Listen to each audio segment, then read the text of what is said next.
다큐멘터리 역사를 찾아서 제208편 일본에 간 신라 왕자 김태렴은 누구인가? 대왕 마마, 이 나라의 국모인 왕비를 해하려고 무리를 모아 모반을 꾀한 반역숙의 파진찬 영종을 포박하였사오니 주저 마시고 저들에 대한 잠수형을 명하시옵소서. 대왕 마마, 신 파진찬 영종이옵니다. 왕비 마마를 해하려 한 죄는 달게받게 싸웁니다. 하오나 신에게 벌을 내리시려거든 그보다 앞서 저결하셔야 할 일이 있사옵니다. 대왕 마마, 영종은 반역의 수계이옵니다.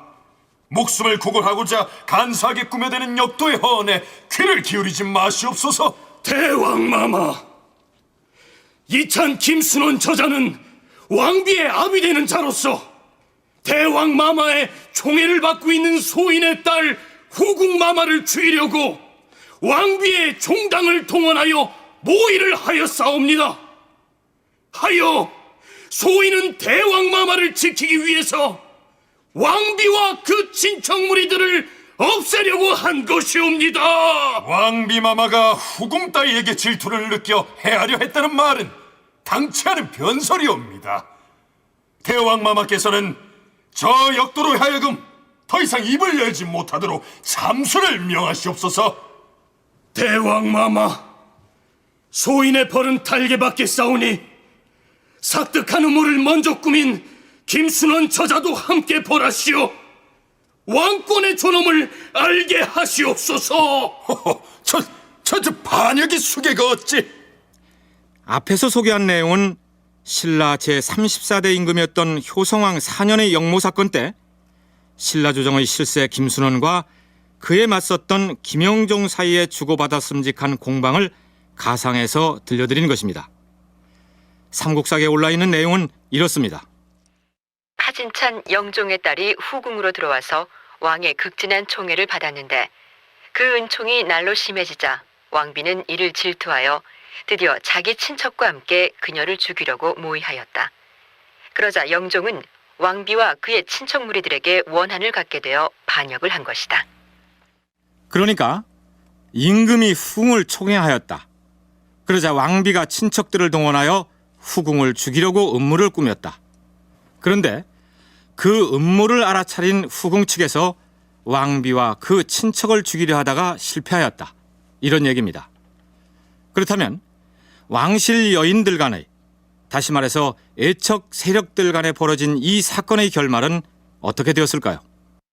후궁의 아버지 파진찬 영종이 복주되었다. 복주되었다는 말은 곧 족살되었다, 목이 베어졌다 이런 뜻입니다.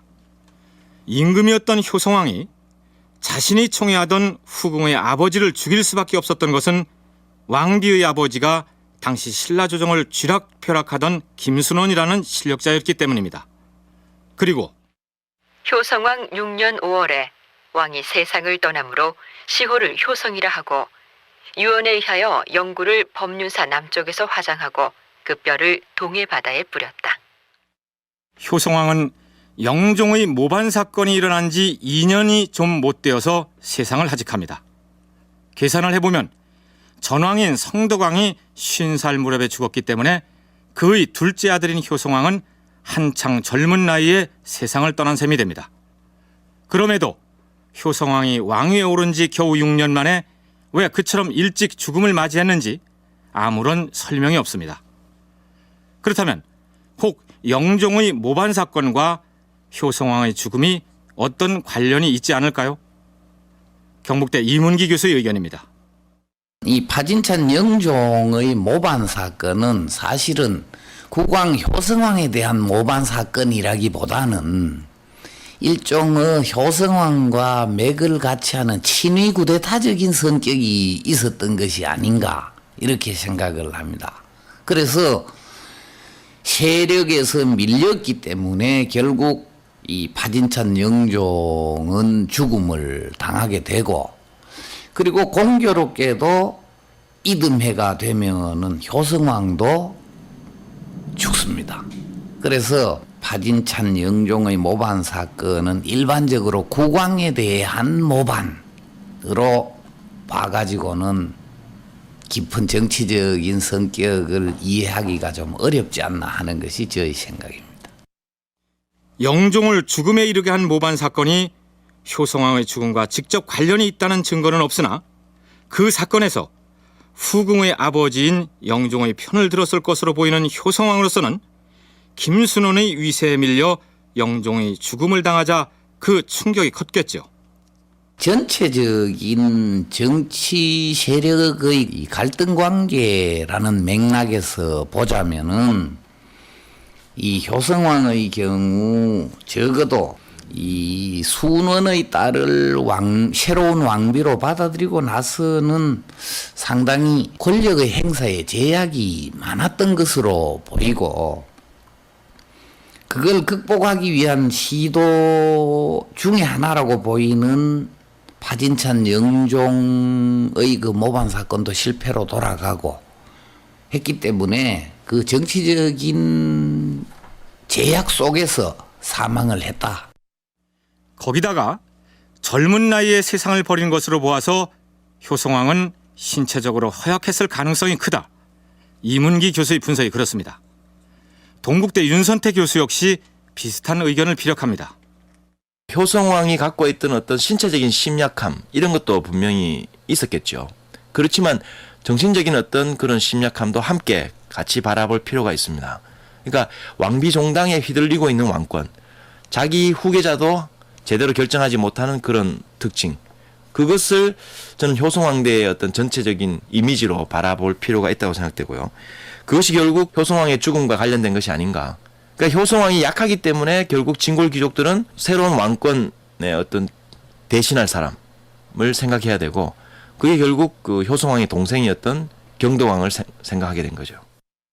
본래 신체적으로 허약한 데다 김순원으로 대표되는 진골 귀족의 위세에 눌려 왕권을 뜻대로 행사하지 못하는 데서 오는 정신적 압박감을 이기지 못해 결국 요절하였다. 이렇게 정리하고 넘어가기로 하죠. 신라의 제35대 임금은 경덕왕입니다. 경덕왕이 즉위하였다. 왕의 이름은 헌영이고 효성왕의 아우인데 효성왕이 아들이 없으므로 헌영을 태자로 삼고 왕위를 계승하게 하였다. 효성왕이 자기의 친동생을 일찌감치 태자로 삼았다는 내용은 지난 시간에 소개한 바 있습니다.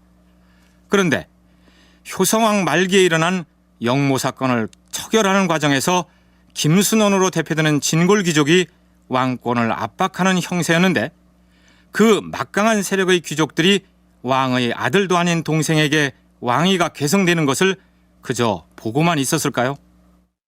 중대라고 하는 무열왕의 직계가 왕위를 계승하던 시대는 이미 태자제도라고 하는 것이 확립이 되어 있고, 이 태자제도는 차기 국왕을 미리 정해놓는 것이기 때문에 비록 강한 정치적인 실력을 행사하고 있던 진골 귀족이라고 하더라도 이 왕실에서 공식적으로 태자로 책봉되어 있는 인물을 제치고 새로운 인물을 내세우기에는 정통성이라든지 여러 가지 정치 사회적 저항을 고려해 볼 때 쉽지 않았을 겁니다. 신라 역사의 중대에 해당하는 이 시기에는 제 아무리 진골 귀족들이 득세를 한다 하더라도 임금 자리를 자기들 마음대로 할 수 있는 체제가 아니었다는 얘기입니다. 한편 새로 등극한 경덕왕의 왕비는 김순원과는 또 다른 실권 귀족 세력이었던 김순정의 딸인 것으로 기록되어 있습니다. 그런데 삼국유사의 수로부인 설화를 보면 강릉 태수로 부임하던 수로부인의 남편이 바로 순정공이라고 나와 있습니다. 그러나 수로부인 설화에 나오는 순정공은 순수할 순자를 쓰는 데 반해 삼국사기의 경덕왕의 장인으로 기술된 김순정은 순할 순자로 되어 있습니다. 하지만 이 당시의 기록들을 보면 같은 사람의 성명 표기가 엇비슷한 다른 글자로 올라있는 경우가 흔하기 때문에 두 사람을 같은 인물로 보는 것이 통설입니다. 그렇다면 경덕왕 부인의 아버지, 즉 경덕왕의 장인 김순정은 경덕왕이 즉위할 때 살아 있었을까요? 아니었습니다. 속 일본기에 의하면 일본의 성무천왕은 서기 726년에 이렇게 말한 것으로 기록하고 있습니다. 신라 사신 김호군 등이 일본 조정에 왔다. 천황이 직서를 내렸다. 신라 사신이 찾아와 아뢰기를 김순정이 지난해 6월 30일에 사망했다 하니 슬픈 일이로다. 김순정은 어진 신하로서 나라를 지켜 짐의 팔다리가 되어 왔었는데 지금은 세상을 떠나고 없다니 정녕 슬픈 일이로다. 이제 나의 좋은 선비가 모두 세상을 떠나버렸구나. 김순정의 공적을 잊지 않을 것이다. 그의 영혼에게 상을 내리는 바이다. 김순정이 죽었다는 소식을 듣고 일본 왕이 슬퍼하면서 죽은 김순정의 영혼에 상을 내린다. 이런 내용입니다. 속 일본기에 실린 이런 내용으로 미루어 김순정은 신라의 애교 정책에 있어서 일본에 대해서는 유화적인 태도를 취해온 친일본적인 인물이었던 모양입니다. 윤선태, 이문기 두 교수의 얘기를 차례로 들어보시겠습니다. 실제 자료로도 그렇게 나옵니다. 김순정 때 일본과 굉장히 사이가 좋았다고 되어 있고요. 김순정의 손자가 나중에 경덕왕 후반기와 효공왕 때를 주도하는 김옹이라는 인물입니다. 그래서 이 김옹이 다시 재차 일본에 사절단을 보낼 때 그런 이야기를 하죠. 과거에 자기 할아버지가 했던 관계들을 자기가 복권시켜 보겠다라고 하는 그런 이야기들이 나오고 있어서 대체로 이 김순정 집안, 김옹 집안은 친일본적인 어떤 그런 가운데에 자기의 권력들을 확보해 갔던 그런 귀족 세력이라고 생각됩니다.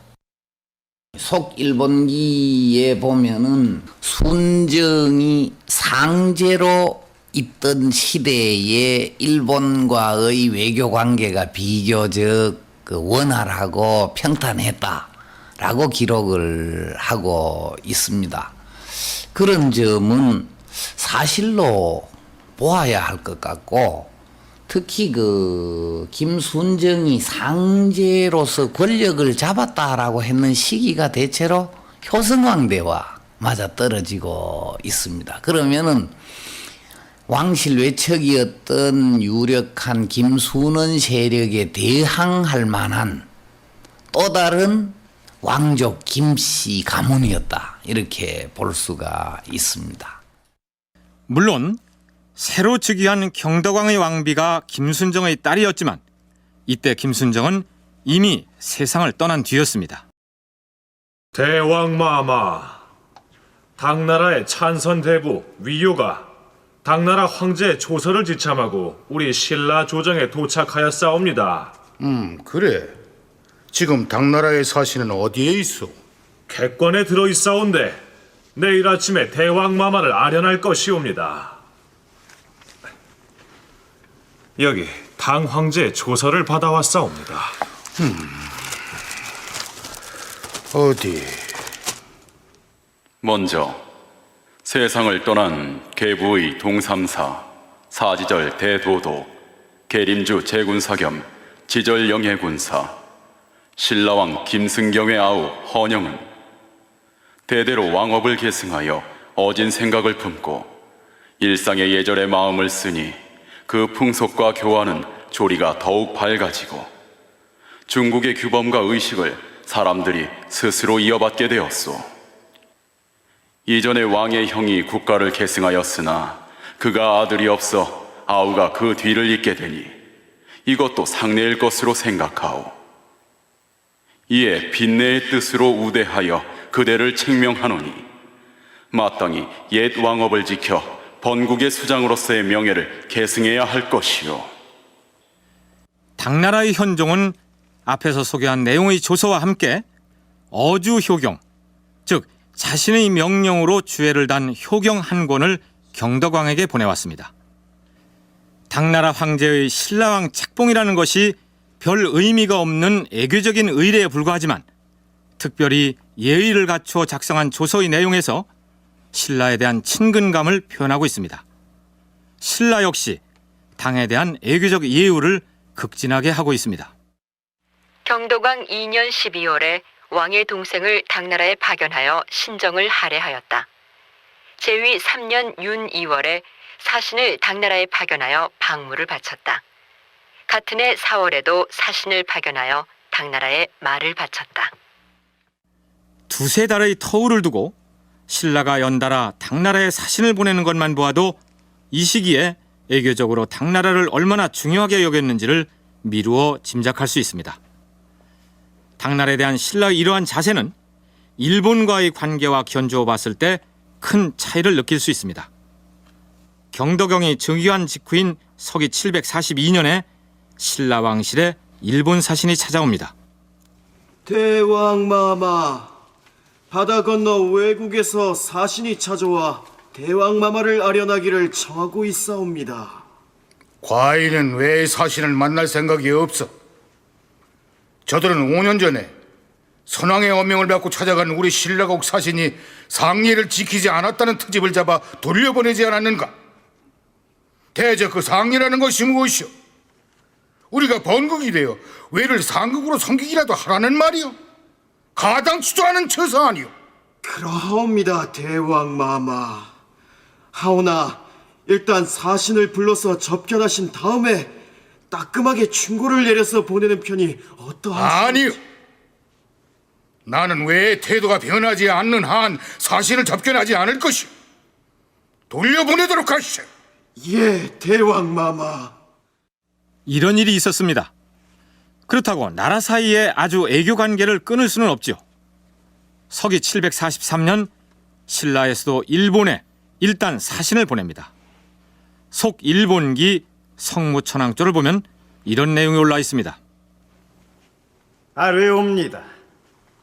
신라 사신 살찬 김서정 등이 우리 일본국의 축전에 도착하였습니다. 축전의 국사가 그렇게 보고하였다. 이에 조정에서는 관리들을 축전에 보내 신라에서 온 객들을 대접하는 일을 살피게 하였다. 그런데 일본 관리들이 신라 사신들을 조사하는 과정에서 문제가 발생합니다.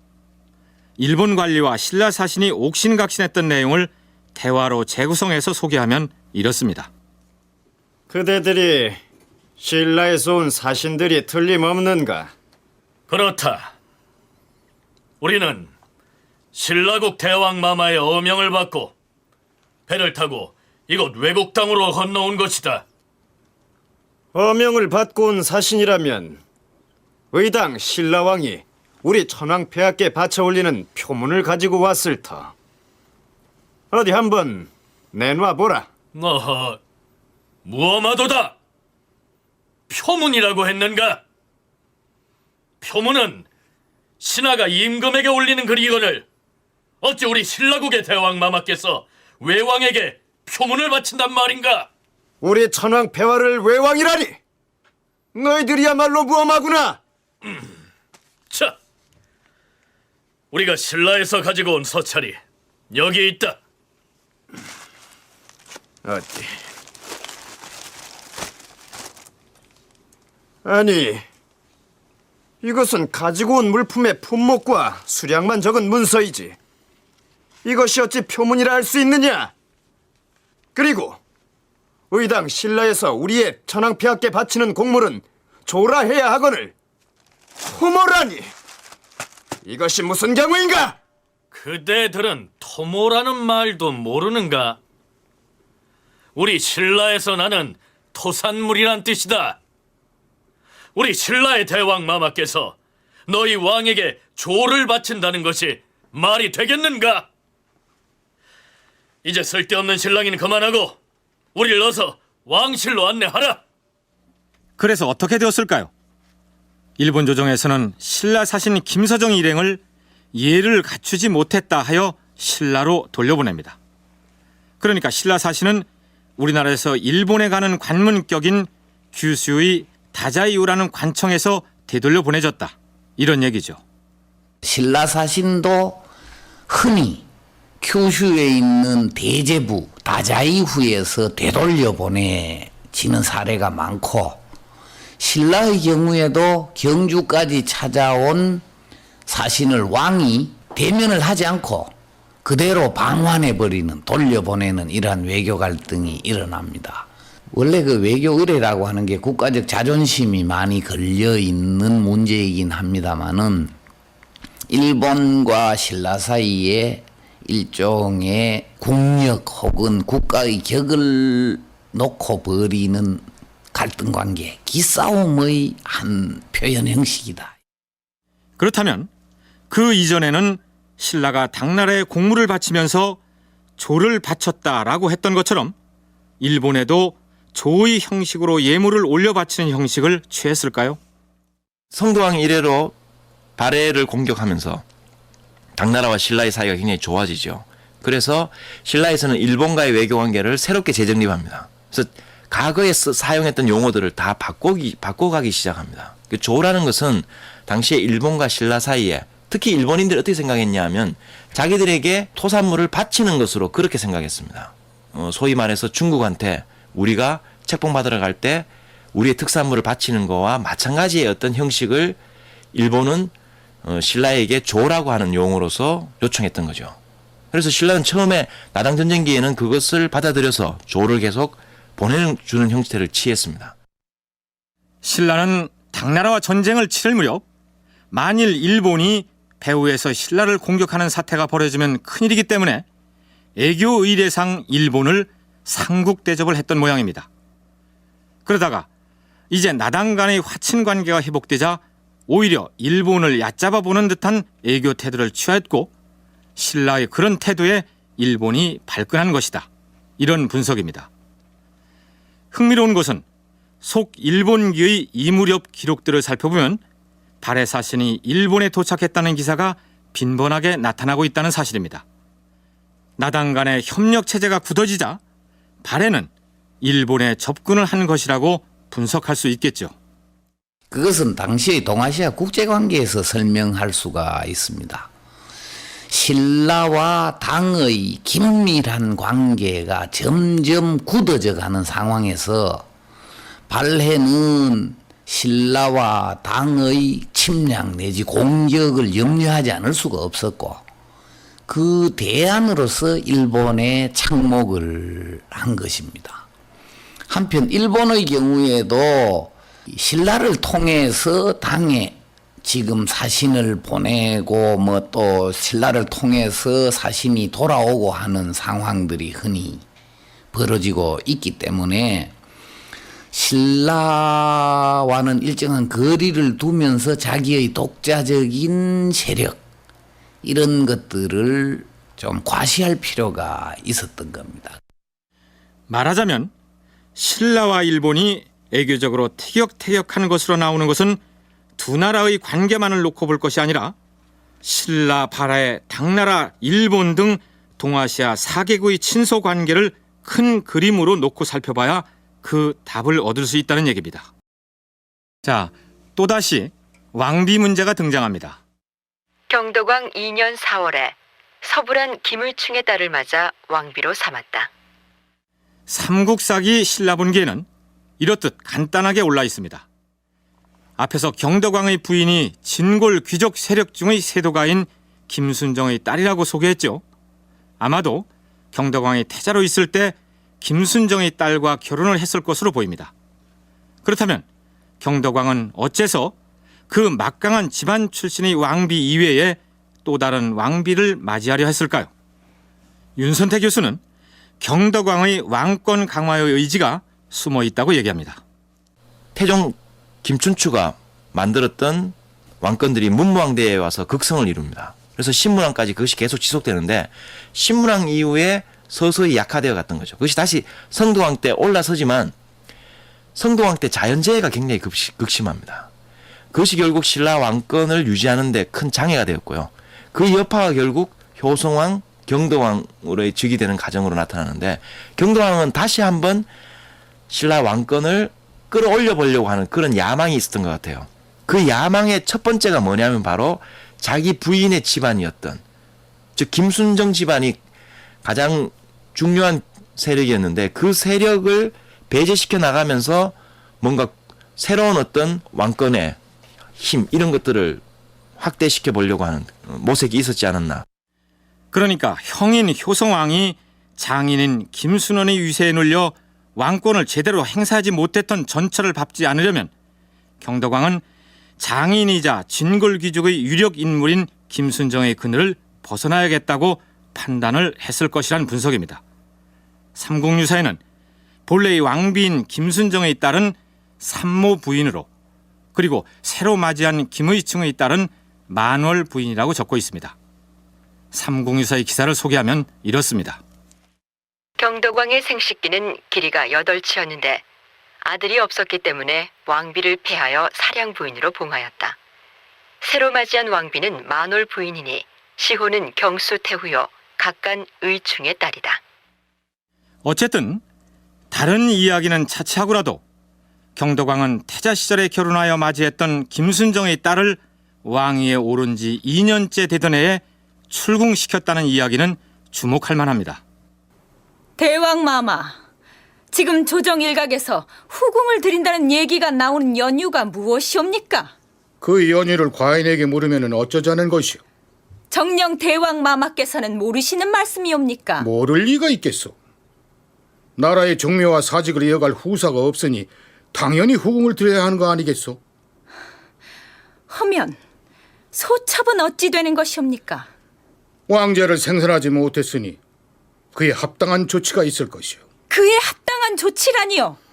이제 과인이 왕비를 놓아줄 터이니 고향인 사량부에 가서 편히 지내시오. 과인은 부인을 사량부인으로 봉하겠소. 대왕마마, 이럴 수는 없는 것이옵니다. 아버님과 의논은 하셨사옵니까? 어명에 따르시오. 이 나라의 임금은 과인이지 그대의 아비인 이찬 김순정이가 아니오. 김의충의 딸이 만월 부인으로서 왕비로 들어오게 되면서 선비였던 김순정의 딸은 삼모 부인이라고 해서 아마 그 출궁해가지고 사량부에 살게 됐던 것 같습니다. 그래서 아마 사량부인이라고 하는 또 다른 별칭도 가졌던 것으로 보이는데, 여기에서의 이 왕비 교체는 저는 역시 신문왕에 의한 그 흠돌의 딸의 출궁이라든지 또 이 성덕왕대의 그 왕비 교체와 같은 맥락에 있는 것이 아닌가. 그런데 이전까지만 해도 신라의 왕들이 후비를 들이면서 기존의 왕비를 폐위해서 출궁시켰다는 기록이 없었는데, 앞에서 이문기 교수가 언급한 대로 신문왕 때와 성덕왕 때에 이르러서 그런 기록이 나타납니다. 신문왕 때에는 장인인 흠들이 반란을 일으켰기 때문에 왕비를 폐위시켰지만, 경덕왕의 경우 왕비를 폐하여 출궁시킨 이유가 단지 무자했다는 것, 즉 아들을 낳지 못했기 때문이라면 좀 어색하지 않습니까? 조선시대처럼 아들을 못 낳은 중전은 그대로 그 지위를 유지한 채로 후궁을 들이면 되지 왜 출궁시켰느냐, 이런 얘기입니다. 윤선택 교수의 설명에 의하면 왕비의 친정 세력이 너무 막강한 귀족 집안이었기 때문이었습니다. 김순정 집안이 이 시대에 이 전국을 장악하고 있었는데요. 그런데 김순정 집안의 어떤 딸을 계속적으로 인정해준 상태에서 후궁이 들어오는 거하고, 김순정 집안과 뭔가 척을 두면서 대립각을 두면서 새로운 세력을 끌어들이려면 쫓아내지 않으면 후궁으로밖에 들어올 수가 없습니다. 그러면 왕에게 든든한 배경이 되는 외척이 될 수 없겠죠. 이 외척도 모험을 해야 되고 왕의 어떤 도움을 주면서 김순정 집안과 대립각을 세워야 되는데, 그러려면 자기를 인정해줘야 되니까 정실로서 받아들여줘야 되는 거죠. 그래서 사실은 출궁을 시키고 왕비를 출궁시키고 새로운 왕비를 받아들이는 형태들을 취했다고 생각됩니다. 자, 그러면 왕비를 폐위시켜서 출궁시킴으로써 막강한 귀족 세력으로서의 위세를 자랑하던 김순정과 사돈지간의 연마저 단절했으니 이제 경덕왕이 왕권 강화를 위해서 어떤 조치들을 취해나가는지 살펴보기로 하죠. 과인이 왕위에 오른 지 1년이 넘게 지났어. 내일 신궁에 가서 선대 대왕마마의 신령님들께 제사도 올렸으니 이제 과인과 더불어 국사를 이끌어갈 중요한 직책에 새로운 사람을 등용할 것이요. 또한 이찬 김사인을 상대 등으로 삼을 것이요. 전 시간에 소개한 바 있습니다만 굳이 오늘날에 비교를 하자면 중신은 비서실장격이고 상대등은 국무총리 정도에 해당하는 관직입니다. 어쨌든 경덕왕은 이렇게 함으로써 왕권을 행사하는 데 필요한 대표적인 고위 공직자를 임명한 것입니다. 이러한 인사발령이야 새로운 왕이 즉위하면 의당 뒤따르는 조치였기 때문에 특별하다고 얘기할 성질은 아니겠죠. 그런데 재위 4년째 되던 해 7월 동궁을 대대적으로 수리하라 인력권은 어찌 돼 있는가? 어명을 잊었는가? 아니옵니다, 대왕마마. 다만 지금 동궁에 거처하실 분이 안 계시기에 동궁 수리 계획을 뒤로 미루었던 것입니다. 뭐라? 시급히 시행하라 인력권을 수리 계획을 미뤘다고 했느냐? 대왕마마, 즉시 시행하겠사옵니다. 그리고 사정부 소년감전 예궁전 설치 건은 어찌 됐느냐? 어명대로 준비가 거의 마무리되었사옵니다. 알겠느니라. 대신들의 뜻을 물어 시행할 것이니 지금 곧 어전회의 소집을 알리도록 하라. 예, 대왕마마. 경덕왕 4년 7월에 동궁을 수리하고 사정부와 소년감전 그리고 예궁전을 설치하였다. 다른 문제에 앞서서 동궁 수리 기사를 어떻게 해석해야 할까요? 우선 이문기 교수의 얘기부터 들어보시죠. JB 4년에 나오고 있는 동궁 수리 기사나 그다음에 사정부 소년감전 예궁전 설치 기사는 상당히 주목을 해야 될 내용이라고 저는 생각을 합니다. 사실 동궁이라고 하는 것은 태자가 거처하는 궁궐인데 이 당시 경덕왕에게는 동궁이 없었습니다. 그럼에도 불구하고 후계자가 머물 궁궐을 수리하고 있다라고 하는 것은 이것은 이 후계 구도의 확립을 열망하고 있는 국왕의 그 심사를 보여주는 것이기도 하고, 신라 왕실의 동궁이 지금의 경주 안압지 한켠에 있었다는 얘기를 소개한 적 있죠. 동궁은 나중에 왕위를 계승할 태자가 거처할 궁궐입니다. 그런데 경덕왕은 첫째 부인인 김순정의 딸은 자식을 낳지 못해서 출궁시켜버렸고 재위 2년째에 김의충의 딸을 새로운 왕비로 맞이하였으나 아직 아들이 없는 상황이었습니다. 경덕왕은 동궁을 수리했다는 서기 744년으로부터 13년이 지나서야 늦둥이 아들을 얻습니다. 그럼에도 불구하고 들어가서 살 왕자도 없는 상황에서 동궁 수리를 서둘렀던 것을 보면 경덕왕이 자신의 뒤를 이의 태자를 얼마나 갈망했는지를 짐작할 수 있게 합니다. 나중에 소개하겠지만 삼국유사에는 경덕왕이 하늘에 때를 쓰다시피 해서 억지로 아들을 점지받은 것으로 나옵니다. 그 다음 경덕왕이 설치했다는 기구들 중에서 사정부야 관료들을 감찰하고 탄핵하는 역할을 했을 것으로 짐작되는데, 그렇다면 소년감전이나 예궁전은 무슨 목적으로 만들어진 어떤 기구들일까요? 요 소년감전이 나중에 경덕왕 후반기에 가서 뭐로 바뀌냐면 조천성으로 바뀝니다. 근데 이 조천성이라는 것이 낚시할 조자에다가 하늘 천자를 쓰는데요.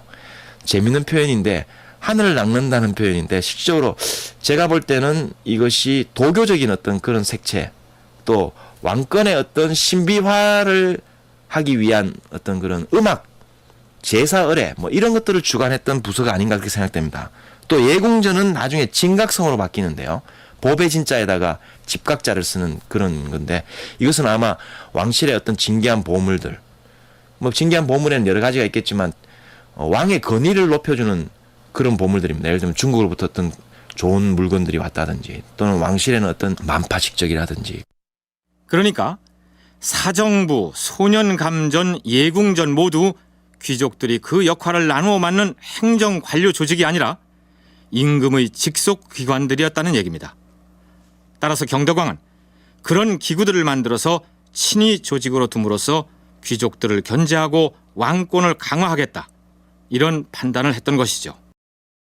효소왕, 성덕왕, 효성왕으로 이어지는 그 시기에 신라 주정에 가장 큰 시련이 있었다면 천재지변으로 인한 재해와 그로 인한 기근이었습니다. 학자들은 그러한 자연재해를 왕권의 약화를 가져온 가장 큰 요인으로 꼽기도 합니다. 그렇다면 경덕왕 재위 시기에는 달랐을까요? 아니었습니다. 경덕왕 2년 8월에 지진이 일어났다. 3년 겨울에 괴이한 별 하나가 중천에 나타났는데 크기가 단말들이 그릇만 하였다. 그 별은 열흘 만에 없어졌다. 6년 가을에 한재가 들고 겨울에는 눈이 오지 않았다. 백성들이 기근이 심하고 역질이 돌아 신음하므로 왕이 각 지방으로 사자를 파견하여 위무하였다. 7년 정월에 천구성이라는 별이 땅에 떨어졌다. 8년 3월 폭풍이 불어 나무가 뽑혔다. 12년에 한재가 들었고 거기다 해충으로 인한 피해가 극심하였다. 13년 4월에 우박이 왔는데 크기가 계란만하였다. 그 뒤로도 기상이변에다 자연재해로 인하여 기근이 계속되었다는 기사가 이어지고 있습니다. 경덕왕 시대 신라 백성들이 얼마나 경제적으로 핍진한 생활을 했는지를 상징적으로 보여주는 기록이 따로 전하고 있습니다. 삼국사기 열전편에 오른 인물 중에 효자로 소문난 상덕에 관한 이야기가 그것입니다.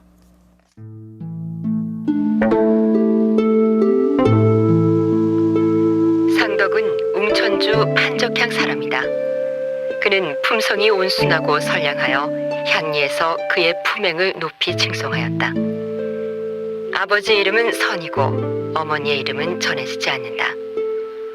상덕은 효성스럽고 공손하여 당시 사람들의 칭찬을 받았다. 경덕왕 14년에 흉년이 들어서 백성들이 굶주렸고 더욱이 전염병까지 겹치는 바람에 부모가 굶주리고 병이 들었다. 어머니는 또한 종기가 나서 거의 죽어가는 지경에 이르렀다. 상덕은 밤낮으로 옷을 벗을 틈도 없이 정성을 다하여 부모를 간호하였으나 특별히 봉양할 방법이 없었다. 그러자 그는 자신의 넓적다리 살을 베어서 먹였다. 그리고 어머니의 종기를 입으로 빨아내어 병을 치료하였다. 향리의 관원들이 이 일을 주에 보고하고 주에서는 왕에게 보고하니 왕이 하교하여 벼 300섬과 집 한 채 그리고 9분 전 약간을 주었다. 그리고 유사에게 명하여 비석을 세우고 사적을 기록하여 이 일을 다른 사람들이 알도록 하였으니 이후로 사람들은 그 마을을 효갈이라고 불렀다.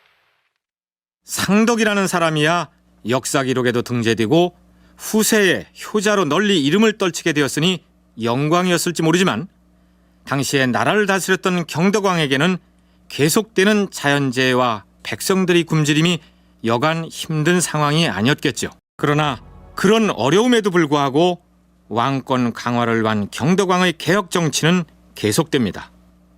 경들은 들으시오.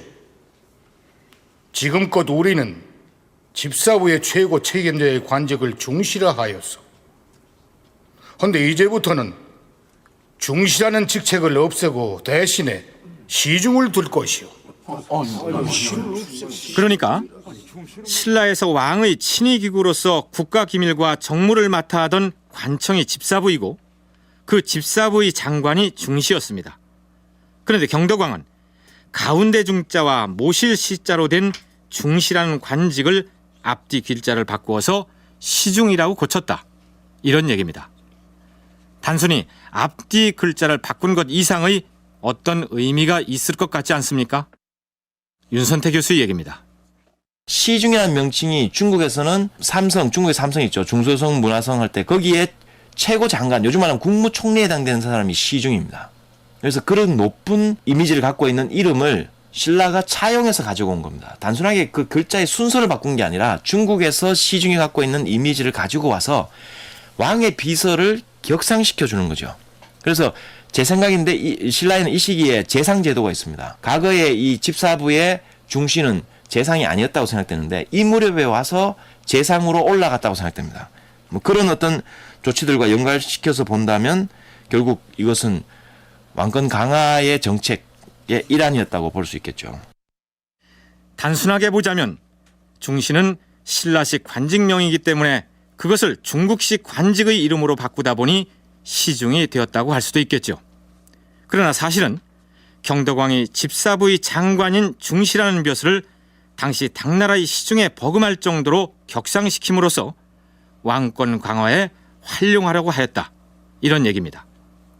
한편 이문기 교수는 경덕왕은 제위 16년과 18년에 지방 통치 조직과 중앙 관서의 조직을 대대적으로 재편성하면서 그 명칭 또한 모두 중국식으로 바꾸는 작업을 하는데 제위 6년조에 중시를 시중으로 바꾼 것이 그 사전 작업의 하나다. 이렇게 해석합니다. 이것은 장차 12년 뒤에 있게 될 신라 관직 제도의 개명의 선구적인 의미가 있다라는 점에서 일단 의미가 있고요. 그 다음에 시중이라고 하는 것은 바로 당나라의 수상이 시중입니다. 중시에서 시중으로 바꾸고 있다라고 하는 것은 이제 시중을 수상으로 이렇게 올려보겠다라고 하는 개혁 의도가 반영이 되어 있는 것입니다. 아마 이것으로서 그냥 단순한 명칭 변경이 아니고 시중의 직무 범위가 좀 더 넓어지고 정치적인 힘도 좀 강화가 되는 이런 계기가 되었지 않았을까. 이번에는 박사 얘기를 해볼까요? 박사 제도 역시 중국에서 건너왔는데 삼국시대 박사하면 가장 먼저 떠오르는 인물은 백제의 왕인 박사일 것입니다. 시경, 서경, 역경, 예기, 춘추 등의 유교 경전에 능통하여 그것을 가르치는 사람을 오경 박사라 했습니다. 그런데 이 박사 제도가 점점 그 영역이 확대되어서 역박사, 의박사, 율령 박사가 있는가 하면 심지어는 기와 만드는 기술을 가진 와박사가 생기기도 했습니다. 흥미로운 것은 요즘 대학에서 학생들을 가르치는 교수 대부분이 박사이고 그 박사를 보조하는 사람을 조교라고 하는데 신라시대도 똑같이 불렸다는 사실입니다. 경덕왕 6년에 국학에 제업 박사와 조교를 두었다. 삼국사기 기록이 이렇습니다. 국학은 국립대학이고 제업 박사의 제업은 모두 제자와 업업자를 쓰고 있으니 여러 분야의 박사를 의미합니다.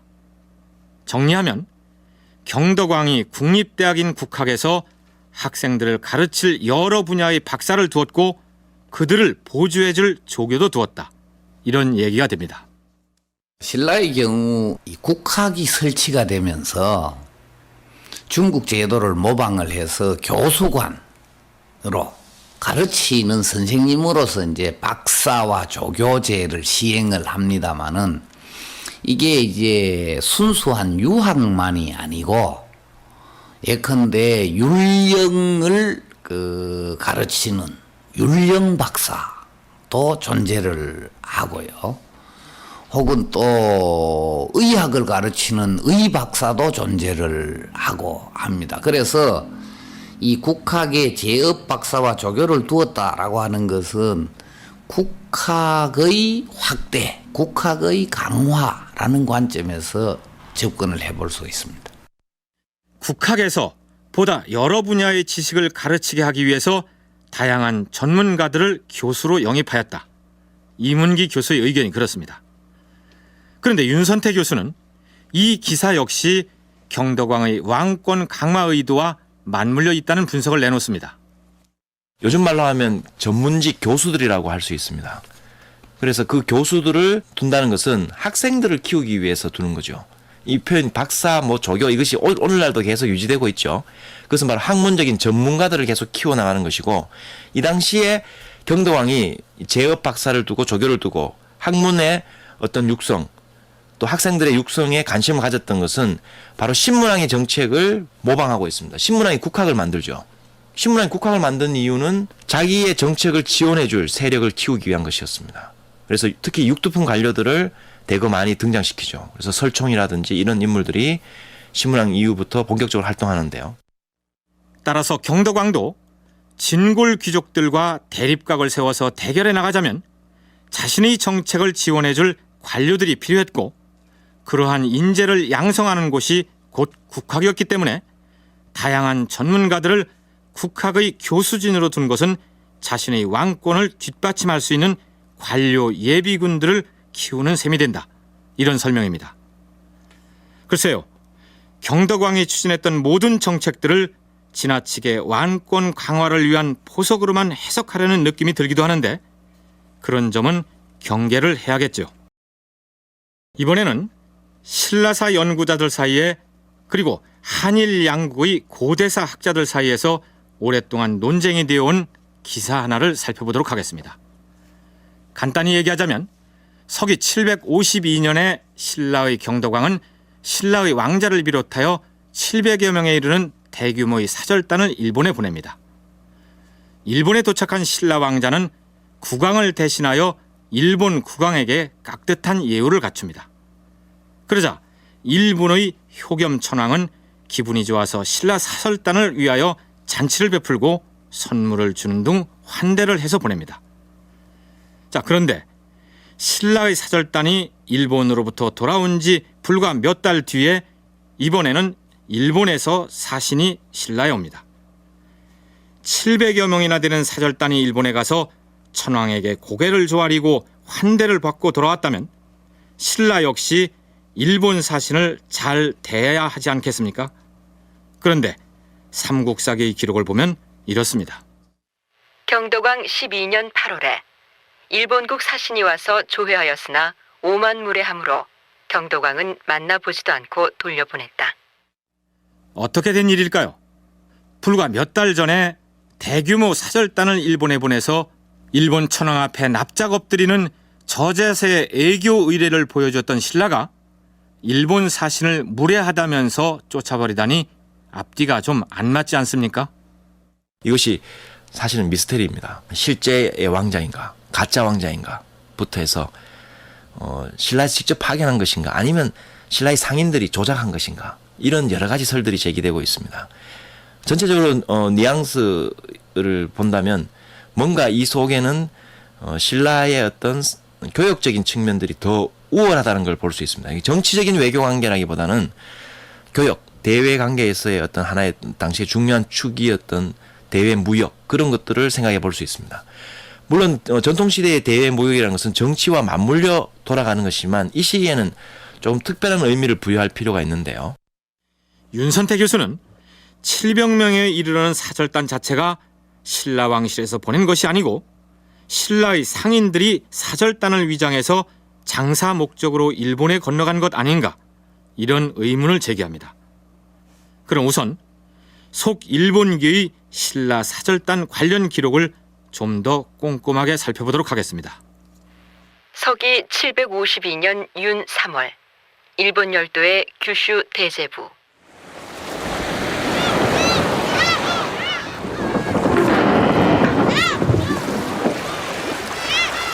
이 배는 어디에서 왔으며 당신들은 누구인가? 우리는 신라국에서 온 사절단이고 나는 신라국의 왕자 김태렴이다. 뭐라? 그대가 정녕 신라의 왕자란 말인가? 그렇다. 신라국 대왕마마께서 일본국 천황 폐하께 바치는 조를 가지고 왔으니 빨리 일본 조정에 들어가서 천황 폐하를 아련할 수 있도록 안내하도록 하라. 알겠다. 7척의 배에 나눠 타고 도착한 신라 사절단은 700여 명에 이르렀다.